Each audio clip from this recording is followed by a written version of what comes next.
আসসালামু আলাইকুম এভরিওয়ান, ডটনেট বাংলা সিরিজে আপনাদের স্বাগত জানাচ্ছি। আমি সোহানুর রহমান। আমরা আজকে কথা বলবো পলিমরফিজম নিয়ে। আমরা যদি আমাদের ব্যাংকিং অ্যাপ্লিকেশনটা ওপেন করি তাহলে আমরা এই জায়গায় ছিলাম আমরা আগের দিনে। তো কোডে যাওয়ার আগে আমরা একটু জানি আসলে পলিমরফিজম কি। পলিমরফিজম মানে হচ্ছে বহুরূপ, অর্থাৎ একই জিনিস বা একই মেথড কিভাবে আমরা বিভিন্নভাবে ইউজ করতে পারি বা সেটা কিভাবে বিভিন্ন প্যারামিটার কল করে ইউজ করতে পারি, সেটাই হচ্ছে পলিমরফিজম বা বহুরূপিতা।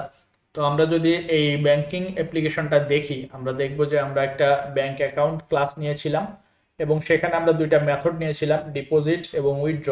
এবং এই মেথড দুইটা আমরা হচ্ছে সেভিংস অ্যাকাউন্টে গিয়ে ওভাররাইড করেছি। ওভাররাইড করে আমরা এখান থেকে মেসেজ দেখিয়েছি সেভিং ব্যালেন্স, এবং কারেন্টে গিয়ে আবার ওভাররাইড করেছি, এখান থেকে আমরা মেসেজ দেখিয়েছি কারেন্ট ব্যালেন্স। অর্থাৎ আমার মেথড একটাই ছিল, সেটা হচ্ছে ডিপোজিট, কিন্তু সেটার মেসেজগুলো আলাদা আলাদা ছিল। এটা হচ্ছে এক ধরনের পলিমরফিজম বা বহুরূপিতা। আমরা যদি পলিমরফিজমকে ভাগ করি তাহলে দুই ভাগে ভাগ করতে পারবো, একটা হচ্ছে কম্পাইল টাইম এবং একটা হচ্ছে রান টাইম। তো কম্পাইল টাইমটা আমরা এর একটু পরে দেখি। আমরা যদি এই পলিমরফিজমটা দেখি, এটা হচ্ছে রান টাইম পলিমরফিজম, অর্থাৎ অ্যাপ্লিকেশন যখন রান হচ্ছে তখন এই মেথডটা বিভিন্নভাবে কাজ করছে। অর্থাৎ এক জায়গায় সেভিংস মেসেজ দেখাচ্ছে, এক জায়গায় কারেন্ট মেসেজ দেখাচ্ছে, কিন্তু অ্যাপ্লিকেশনটা রান করার আগ পর্যন্ত আসলে বোঝা যাচ্ছে না যে এই পলিমরফিজমটা কিভাবে কাজ করবে।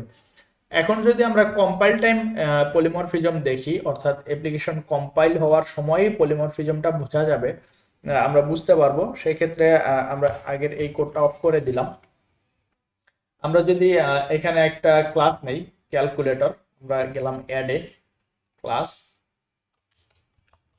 ক্যালকুলেটর, এবং আমরা এখানে একটা মেথড নিব, সেটা হচ্ছে পাবলিক ইন্টিজার অ্যাড।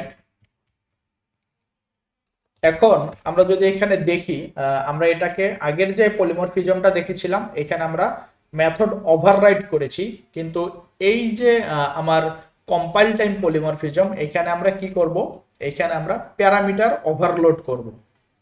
আগেরটা ছিল আমার মেথড ওভাররাইড, কিন্তু এখন আমরা করব প্যারামিটার ওভারলোডিং। তাহলে প্যারামিটার ওভারলোডিং আমি কিভাবে করব, সেটা হচ্ছে যে আমার একটা ইন্টিজার অ্যাড মেথড আছে। আমি এখন এখানে প্যারামিটার একটা যদি বাড়ায় দেই, সেটা হচ্ছে ইন্টিজার সি। এখন এই মেথডটা আমার কি করবে, integer A plus B plus C. আমি যদি সেম ওয়েতে আরেকটা মেথড নেই, সেটা হচ্ছে যে আমি আরেকটা প্যারামিটার নিলাম ইন্টিজার ডি, এবং এটা রিটার্ন করবে হচ্ছে integer A plus B plus C plus D. এখন আমি যদি প্রোগ্রাম ডট সিএস এ যাই, আমরা এখানে কি করেছি, আমরা জাস্ট এখানে মেথড গুলো ওভারলোড করেছি, অর্থাৎ আমরা একটা একটা করে আমরা প্যারামিটার ওভারলোড করেছি, অর্থাৎ একটা একটা করে প্যারামিটার আমরা এখানে ইনক্রিজ করেছি। আমরা যদি এখন প্রোগ্রাম ডট সিএস এ যাই এবং আমরা ক্যালকুলেটরের একটা অবজেক্ট ক্রিয়েট করি, নিউ ক্যালকুলেটর, এবং আমরা কনসোল ডট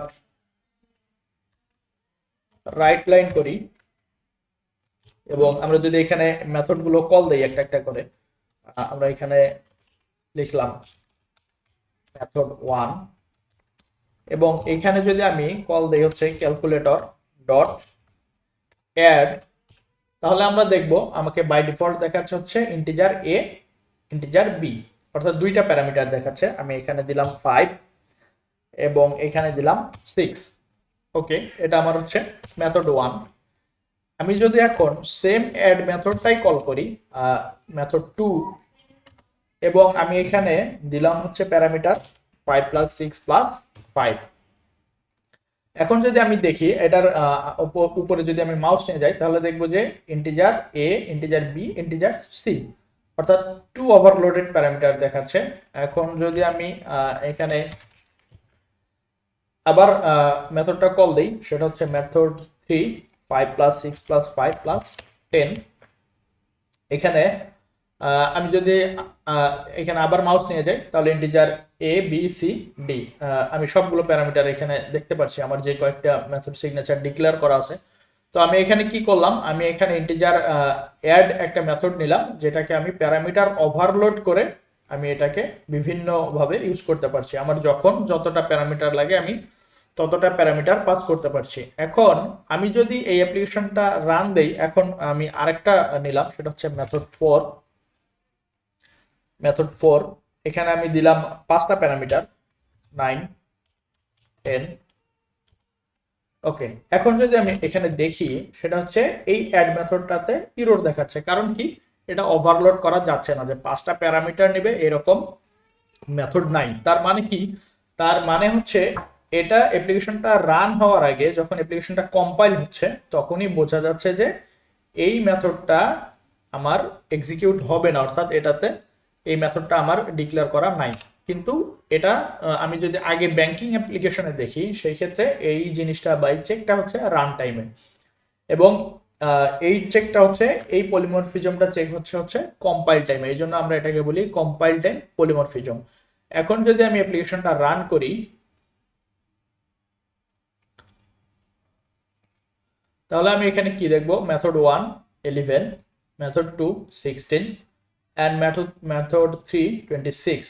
তো একই মেথড আমি কি করলাম, প্যারামিটারগুলো ওভারলোড করে আমি এইখানে ইউজ করলাম। তো এই হচ্ছে পলিমরফিজম। আমরা পরের ভিডিওতে কথা বলবো লিস্ট নিয়ে। সেই পর্যন্ত ভালো থাকবেন, ধন্যবাদ সবাইকে।